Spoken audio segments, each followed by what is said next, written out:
We've looked at the whole book. We've overviewed the whole book. And we're going to go back and fill in some of the details, and we're going to begin that. We're going to begin that today.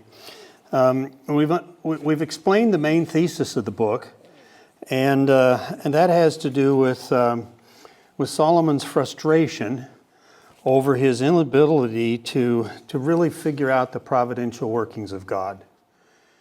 And I think that's just the simplest way to view this book and the most straightforward. And this is the statement that we've been using of the whole book. And that because of that, he concludes two things. One is that he must enjoy life as a gift from God. Doesn't always feel like a good gift. Sometimes it feels like a joke, gag gift. Sometimes it feels like a curse rather than a gift. But nonetheless, God has said, this is a life I've given you to live, and I want you to enjoy it. Enjoy it by faith. And we can only do that as we're in relationship with Him and we're trusting Him to do it. But then the second conclusion that he makes is that goes hand in hand with this. If God's given this life as a good gift, and I'm living it unto Him and through Him, then I'm going to be living it responsibly, and I need to live it responsibly, because it's not a gift just to be benefited from in the moment, but it's a gift that God wants us to enjoy for the long-term benefit, which is even beyond this earthly existence. And so that's the second part, while living it responsibly. And so living it responsibly is really living it the way that Solomon had indicated in the book of Proverbs. And we've noted that before. And so we're going to be moving into a section today that will read more like Proverbs. But it's Proverbs with lemon juice. Now, what does that communicate when I say with lemon juice? An edge to it. Nobody just eats lemons. And we'll comment on that as we go along. So it'll be practical advice, do this, don't do this, much like Proverbs reads. But there's going to be this element in it but there's some things going on in here that you really wished weren't. And so that's what we're moving into, and we're moving into a section that I've titled Frustration Over Oppression and Rivalries, or actually it comes right out of the text. We looked at this last week, I believe it was. In the end of chapter 8, we find the final report of Solomon's failed task.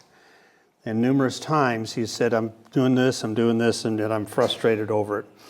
And so this statement in 8:16 and 17, when I applied my heart to know wisdom and to see the business that is done on the earth, then I saw all the work of God, that man can't find out the work that is done under the sun, because however much a man labors to seek it out, yet he won't find it. Yes, moreover, though a wise man thinks he can comprehend it, yet he won't be able to find it. And we noted that the parallel statement of this in chapter 3 is that God has placed eternity in our hearts, yet so that man can't find out the end from the beginning. We want to know why. We make connections in regards to all kinds of things, but in terms of putting it all together and answering those questions that most trouble us, and that's what we're going to get into in this section, these sections coming up. I can't compute it. I can't get a grasp of it. So wise insight into God's business on earth, His task, and that's a word that has occurred in the book, which is His works. He's considering God's works, not what He has to do to know God, but what God has done. And it's all of these things that we see around us that we have immediate access to and experience with. That ends in utter frustration, no matter what the effort. And so that's his summary statement. And then he lists, or we have listed the searches and the investigations. And first of all, in chapter 2, frustration over his own experiences involving work and wisdom, and we have looked at that, so check that off. frustration with respect to tracing the cause and effect in God's works. And the verse I just mentioned comes from that chapter, chapter 3, and we have given attention to that. And then what I mentioned last week or the week before, that occurs to me now that this section at the end of chapter 3, which had always mystified me as to how to fit it in, really perhaps is the centerpiece of the book, which is not uncharacteristic of Hebrew literature, to put the important point in the middle and work up to it and back from it, and various things like chiastic structures. And I just gave you kind of a sample of what that's like from other texts last week. But he's encouraged in this section. This section doesn't have a despair part to it. And he says at the end that God does these things that people might fear him. And so I think that's really at the heart of the book. And we're going to see that idea come back into play even in today's consideration. And then there are two more frustration sections or investigations. Frustration over the existence of oppression and rivalries in human affairs. That's chapters 4 and 5, and we're going to look at chapter 4 today as we begin to consider that. And then the last one in chapters 6, 7, and 8 are frustration over the seemingly inequitable experiences of various individuals. So we're going to be looking at the details now. We've overviewed the book. You know what the book is about, and from what we've done so far. And these are, okay, now I've told you my frustrations. I've told you what's not going to happen. I've told you what we're not going to be able to discover. And so you're wondering, well, then what do I do with life? Well, let me give you some guidance. So this whole section in chapters 6, 7, and 8 is going to sound more like Proverbs, and it's going to be do this and don't do this, but with some lemon juice sprinkled in. That just tempers it with regard to what the theme of the whole book is. So I want to do that today. Chapters 4 and 5 highlight the certain problems of living that involve oppression and rivalries in some fashion, a lot of them having to do with economic pursuits. And you will see that. It's pretty plain. Chapter 4 revolves around the idea that while it's hard to labor in various relationships, it's still worth the effort, even though the outcomes hoped for can never be guaranteed. And so again, we kind of get the mixture of Proverbs and Ecclesiastes in these. So I'm just going to go through these statements and make some comments on them. He says in chapter 4 and verse 1, "Then I returned and saw," and this is a recurring phrase, and this helps us to think through the structure of the book. And again, I have not analyzed this book to where I can show you how each phrase and repetition idea contributes to the structure. But I think I do have a handle on the major structure, and we're going to just proceed with that. "Then I returned and saw all the oppressions that are done under the sun, and behold, the tears of those who were oppressed, and they had no comforter. And on the side of their oppressors there was power, but they had no comforter." Very straightforward. Basically, he's going to say in this that oppression sometimes makes life seem unbearable. But we have here just a statement of abuse of power and authority against the weak and the vulnerable, and there's no comforter. And so it says he's seen their tears. So Solomon is feeling the impact of this. He was not in a position to be afflicted. He was the king. And the kings usually do the afflicting rather than the experience of it. But he had been examining life from top to bottom, and this is one of the things that he had become aware of. And so this is sort of a summary statement, I think, of this whole section, these two chapters. And he says, therefore, something interesting. "Therefore I praised the dead who have been long dead more than the living who are yet alive." Now, this is one of those statements that sounds so negative. You say, well, how can that ever be the statement of a man of faith from a perspective of spirituality? But we just have to kind of put it in the context. He says, "Yes, better than them both is him who has not yet been, who has not seen the evil work that is done under the sun." Now, this version I'm using translates it as praised, and that is one of the senses of the word in many of its contexts. It's not the normal word, Hebrew word for praise. And what he's doing here is he's not wishing death for those who are currently suffering oppression. He's rather congratulating them in a sense. Those who have passed beyond the kind of an experience, or those who would never experience such treatment.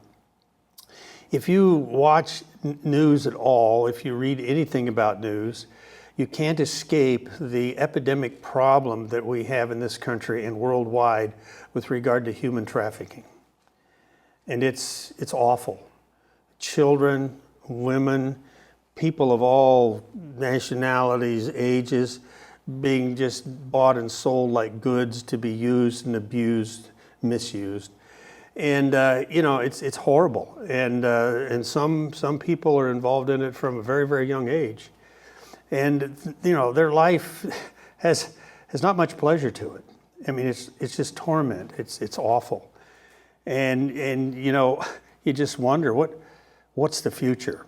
And when somebody dies out of that situation, in one sense, for us who are living, you can say, well, at least that's better off than what they were experiencing.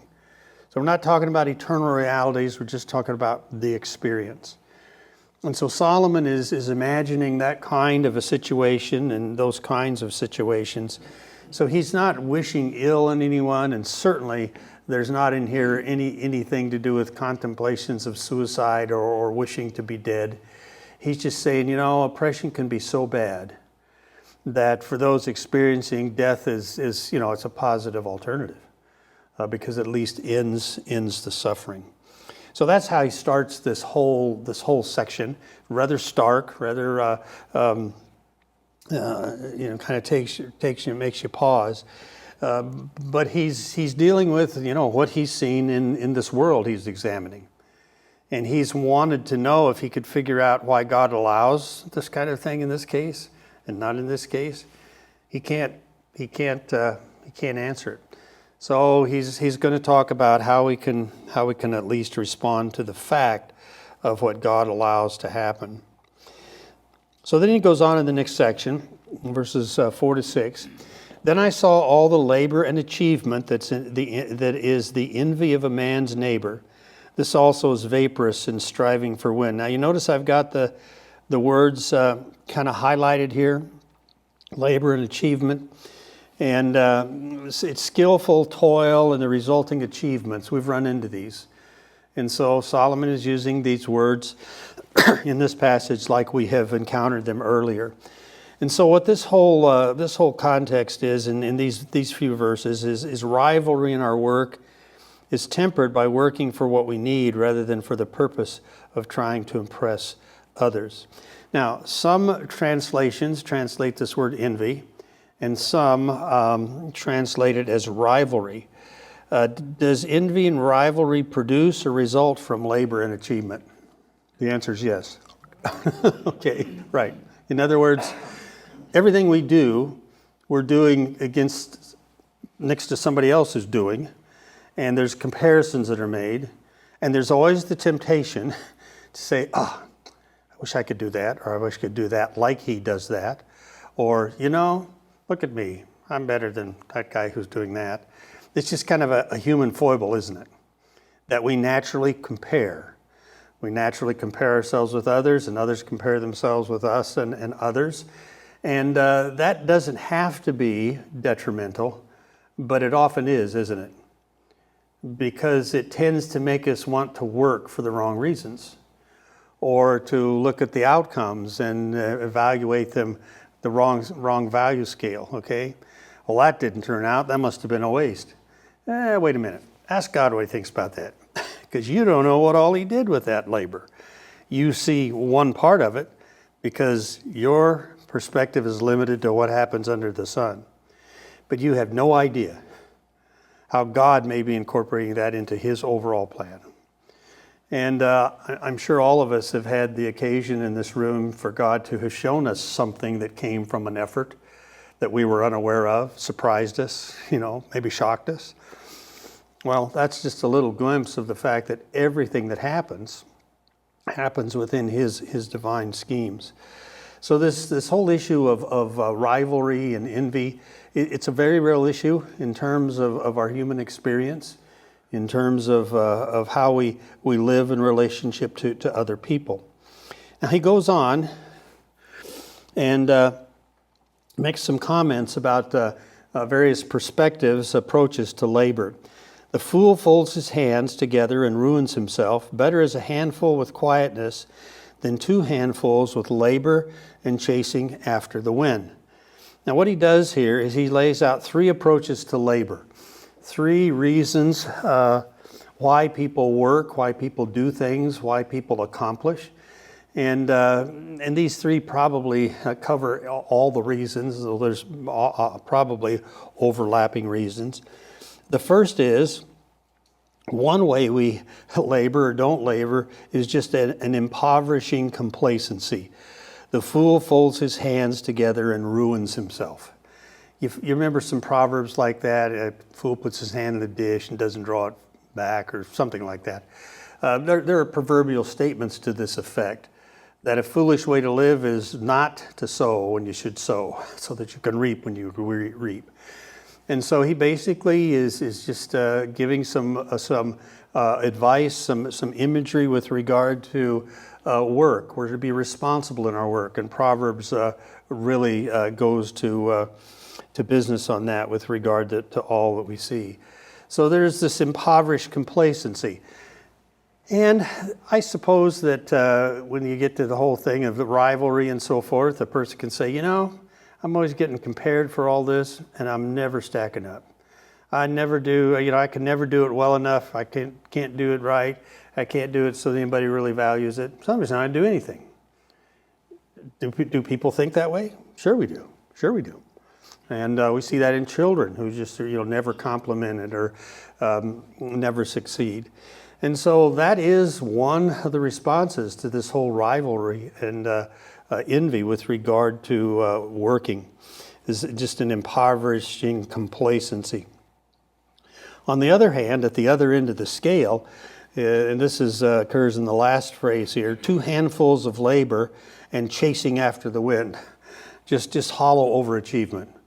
Just work while you're working, because I need more. Why do you need more? Because I need more, I don't know, what was the wealthy guy? Somebody said, how much will you need to have enough? And what do you say? Just a little bit more. Okay, just a little bit more. Never ends. So there is a competition factor of some kind there, which with yourself or with whoever, that overachieving, but it doesn't fulfill. It's not a fulfilling life.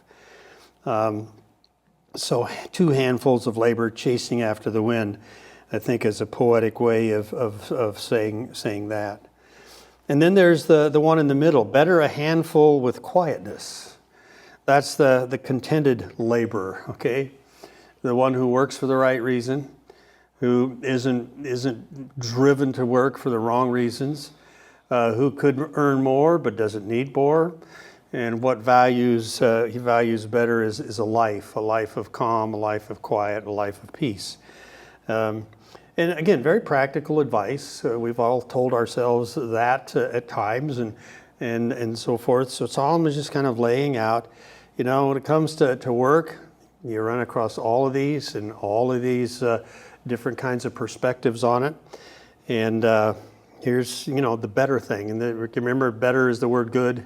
Gooder than is, Hebrew doesn't have a word for gooder like better, like we do. So it's good than, and better than is a handful of quietness than 2 handfuls with labor and chasing after the wind. So more isn't always better when it comes to possessions, when it comes to work, when it comes to the outcome of our efforts. Sometimes it just keeps us from enjoying the life that God wants us to enjoy. Then in verses 7 and 8, it says, Then I returned and saw vapor under the sun. There is one who is alone, and he has neither son nor brother. There is no end to all his labor, neither are his eyes satisfied with wealth. For whom then do I labor and deprive my soul of the good, literally? This also is vaporous and is a miserable business. So we're looking here at the idea of working to live is better than living to work. And this one who is alone is kind of an interesting phrase, and commentators aren't sure what to do with it. But I think it would be literally, there is one and no second. Okay, which kind of leaves it open to, okay, poet, why do you do this to me? Which we've all had the thought. But I think what it's talking about is not it's just, he's unmarried, doesn't have a son, doesn't have a brother. So in other words, this guy's in business, he's working, he's amassing, but he's not doing it for family, which is what normally people go to work for. So it says there's no end to all his labor. So this is kind of the successful loner, which I think kind of stems from the hollow overachiever. One of the things, and I won't comment on all, it won't all occur to me, is that you're going to see things, oh, that was kind of an idea that was just introduced, and here it is again. But in exactly the same way? No. There's kind of a development. And I'm going to come back to that in a moment to talk about the book, how it's unfolded. It's more of a circular spiral than sort of some sort of a lineal discussion. So we've got the hollow overachiever. He works as though he's feeding a whole tribe. Okay? I mean, if you got a big, huge family and they're growing up and they're having families, and you say, hey, let's expand the business so that the kids can be taken care of. Okay, well, there's a valid reason to get bigger and bigger and bigger. Okay? Now, that can be done with the right spirit, the right attitude, the right motivation, or the wrong. But here, that's not the case. So he just says the extreme case. This guy doesn't need more than a little bit to live on and enjoy life, and yet it's work, work, work, work. So he works as though he's feeding a whole tribe, but he lacks contentment with what he has. He says, and it's like, for whom then do I labor and deprive my soul of the good? Now, it's hard to know if he's actually thinking of somebody who has thought this and just ignored it, or if he's kind of saying, and it just never comes to his mind that, to ask that question and to answer it seriously. And probably he has asked the question, why am I doing all this? It doesn't matter. I can do more. I can do better. You know anybody like that? There are people like that all over the place. Now, we benefit from their labor, but sometimes they don't. Because they work and they accomplish because they're driven to. And if you ask them why they do it, why they give up everything to just keep at this particular quest, this particular business, they might say, I don't know. What else would I do? Never thought anything else. That's just what I do. And so, this is really practical, common sense stuff with regard to the population in general. And we run into all these kinds of people. So this is this section with regard to working to live is better than living to work. Good advice, proverbial advice, and Solomon is repeating it here with regard to the right view toward labor. Now, he said, I've labored and labored and labored and labored to find out something that God says I can't find out. So that labor has been for nothing. But he doesn't ever say labor in general and totality is for nothing. He condemns that right here, doesn't he? Labor is good, but if you over labor for the wrong reason, it's not good. So he's going to talk about working with quietness, one handful with quietness, which involves labor, but not labor too much, labor to the wrong ends. And so we see a balance in that whole terminology. And this goes back to the good. I deprive my soul of the good. This is not the same word for joy that we've been using and where God says enjoy life. It's the word of seeing good, of beholding the good, of benefiting from that which is good. and the good is a handful with quietness. That's better. And so that kind of goes back to verse 6, and we can kind of see these things being suggestive, and he goes on to other discussions. Now, verses 9 to 12, the two are better than one because they have a good reward for their labor. For if they fall, the one will lift up his fellow. But woe to him who is alone when he falls and doesn't have another to lift him up. Again, if two lie down together, then they have warmth. But how can one keep warm alone? If a man prevails against one who is alone, two shall withstand him, and a threefold cord is not quickly broken. Pretty straightforward, good common sense advice, just talking about the benefits of living and laboring in partnership. And we know this. Partners are good, partners are helpful, except in some situations, like when you're asked to do a group project in 4th grade with somebody who's going to be a slacker. I'm not benefiting from this partnership, okay.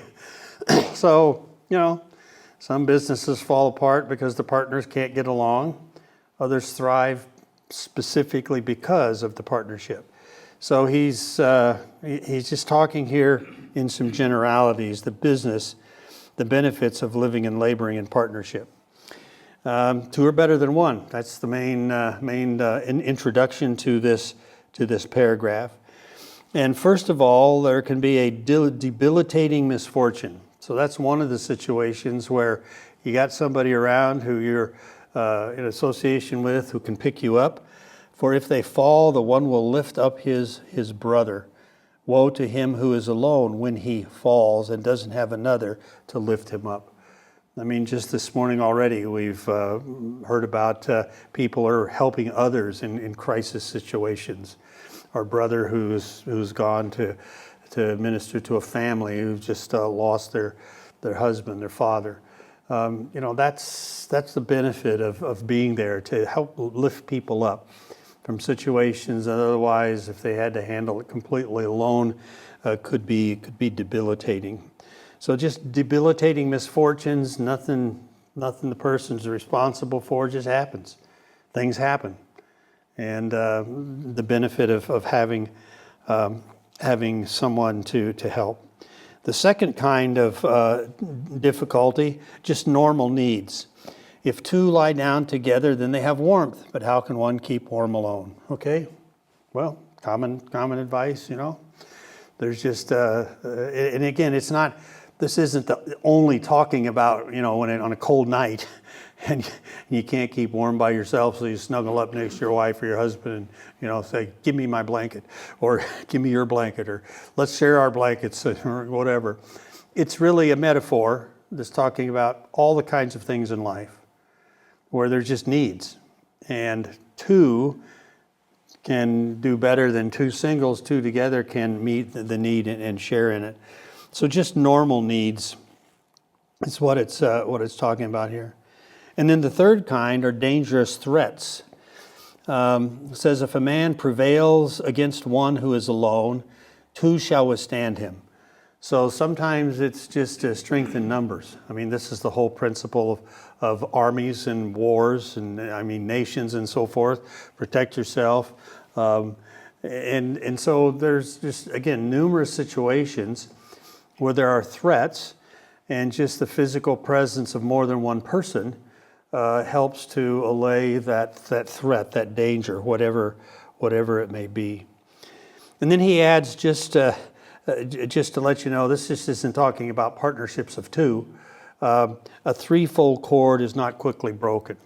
So in other words, and this principle can be extended to groups larger than two, all right? So it can be a family, it can be a clan, it can be a community, it can be a nation, whatever. And so again, just practical, common sense advice. Okay, saying, I can't answer all the questions. I can't tell you why the oppressor is there. I can't tell you why God allows it. I can't tell you, why he lets people be taken advantage of by those in power. But I can tell you how to live as far as it depends on you. And so again, just practical advice. in this book where he has been considering these lofty philosophical ideas. Okay, the next section, verses 13 to 16. This is interesting. And this is going to be a specific kind of cooperation, a king and his people.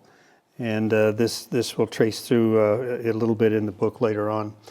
He says, "Better is a poor and wise youth than an old and foolish king who doesn't know how to receive admonition anymore. For out of prison he came forth to be king. Yes, even in his kingdom he was born poor." Now he's talking about the youth, okay? "I saw all the living who walk under the sun, that they were with the youth, the other, who succeeded him. There was no end of all the people, even of all them over whom he was. Yet those who come after shall not rejoice in him. Surely this is vaporous and chasing after the wind."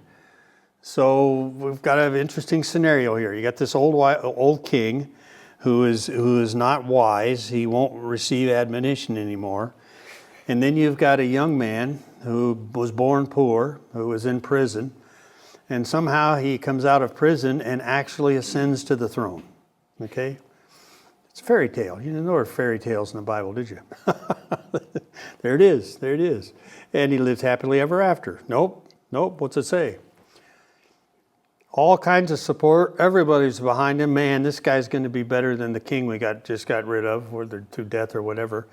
And after a while, what happens? He's no more popular than the old king was.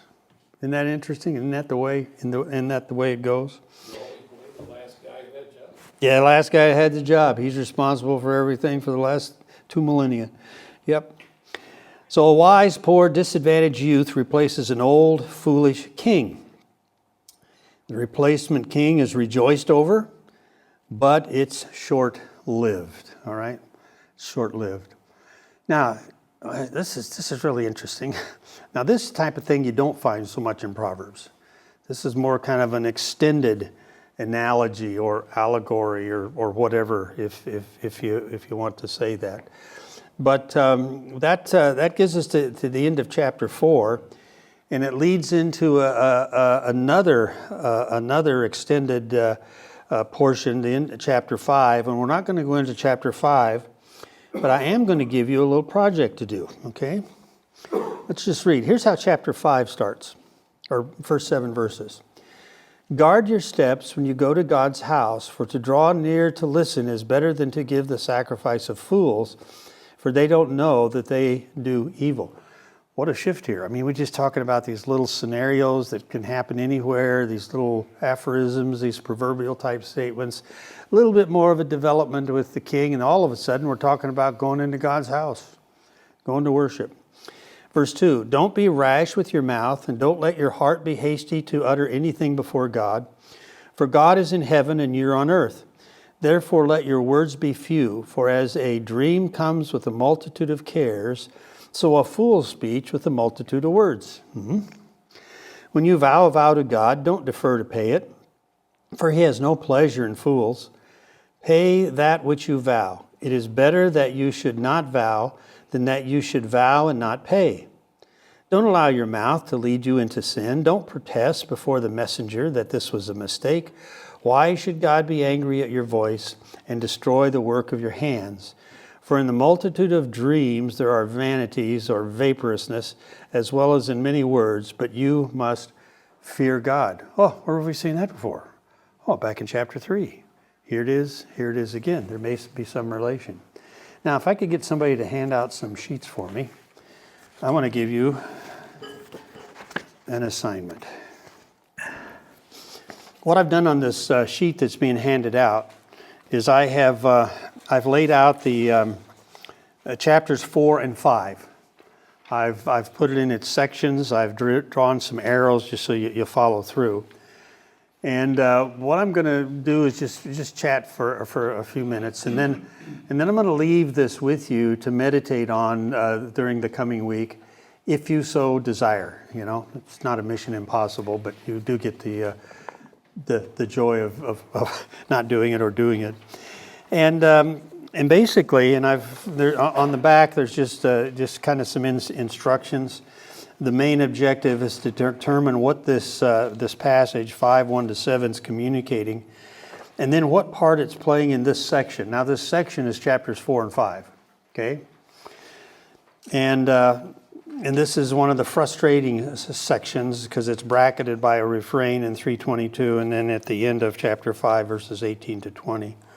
Now, it talks about vows, and Deuteronomy 23:21 may help you with regard to paying vows. So just, read through this, look for repetitions, use a pencil. That's why I've given it to you. You can mark and so forth. And note whether there are repetitions within the section or other parts of the book. Just kind of let your mind just go over Ecclesiastes as we've talked about it. And then just think about this. There is no paragraph in any book of the Bible that isn't there for a reason. Okay? And I think this paragraph has some really interesting features to it.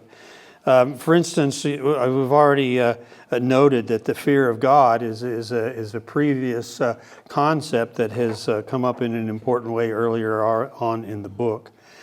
And so I'm going to kind of leave that with you. Let me give you a little refresher on structure. I was recently doing some reading in this book, The Art of Biblical Poetry by Robert Alter. And a lot of it is on parallelism, poetry and parallelism. He doesn't talk about Ecclesiastes specifically, but he makes this interesting comment.